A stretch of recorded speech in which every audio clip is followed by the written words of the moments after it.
Hello, it's Reverend Chris Taylor here, and I'm going to be reading another one of those stories that involves this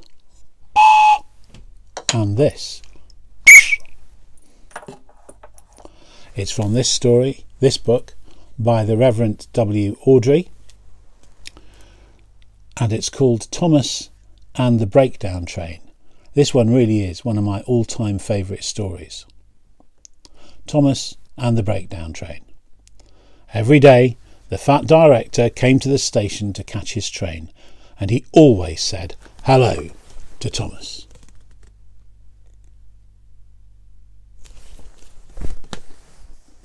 There were lots of trucks in the yard.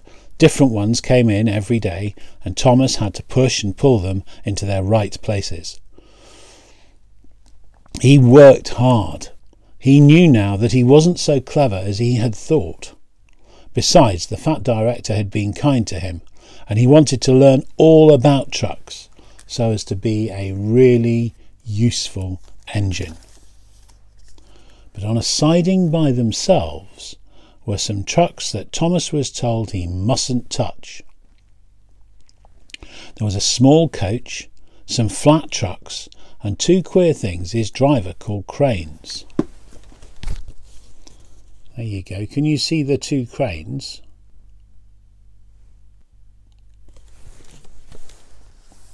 That's the breakdown train, he said. When there's an accident, the workmen get into the coach. The engine takes them quickly to help the hurt people and to clear and mend the line. The cranes are for lifting heavy things like engines and coaches and trucks. One day, Thomas was in the yard when he heard an engine whistling. Help! Help! And a goods train came rushing through much too fast. The engine, a new one called James, was frightened. His brake blocks were on fire and smoke and sparks streamed out on each side. "They're pushing me! They're pushing me!" he panted.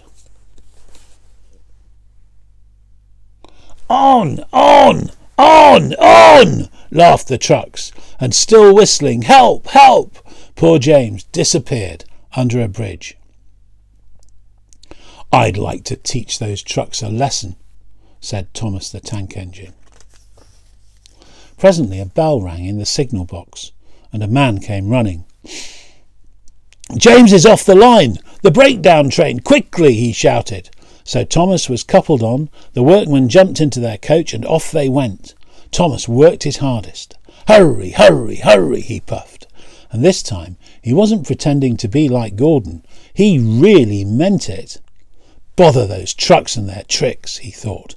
"I hope poor James isn't hurt." "Bother those trucks and their tricks," he thought. "I hope poor James isn't hurt." And they found James and the trucks at a bend in the line. The brake van and the last few trucks were on the rails, but the front ones were piled in a heap. James was in a field with a cow looking at him, and his driver and fireman were feeling him all over to see if he was hurt.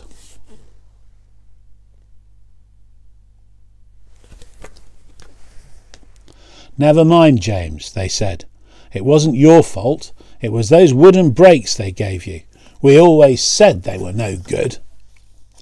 Thomas pushed the breakdown train alongside. Then he pulled the unhurt trucks out of the way. "Oh dear! Oh dear!" they groaned. "Serves you right, serves you right," puffed Thomas crossly. When the men put other trucks on the line, he pulled them away too. He was hard at work, puffing backwards and forwards all afternoon. "This'll teach you a lesson. This'll teach you a lesson," he told the trucks, and they answered, "Yes, it will. Yes, it will," in a sad, groany, creaky kind of voice.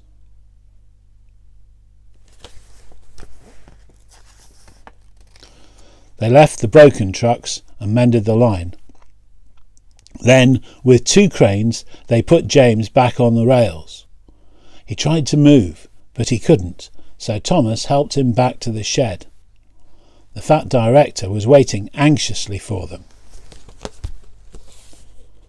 There's Thomas carefully pulling James back to the shed. "Well, Thomas," he said kindly, "I've heard all about it, and I'm very pleased with you. You're a really useful engine. James shall have some proper brakes and a new coat of paint, and you shall have a branch line all to yourself." "Oh, sir," said Thomas happily. Now Thomas is as happy as can be. He has a branch line all to himself, and puffs proudly backwards and forwards with 2 coaches all day. He is never lonely, because there's always some engine to talk to at the junction. Edward and Henry stop quite often and tell him the news. Gordon is always in a hurry and does not stop, but he never forgets to say poop poop to little Thomas, and Thomas always whistles in return.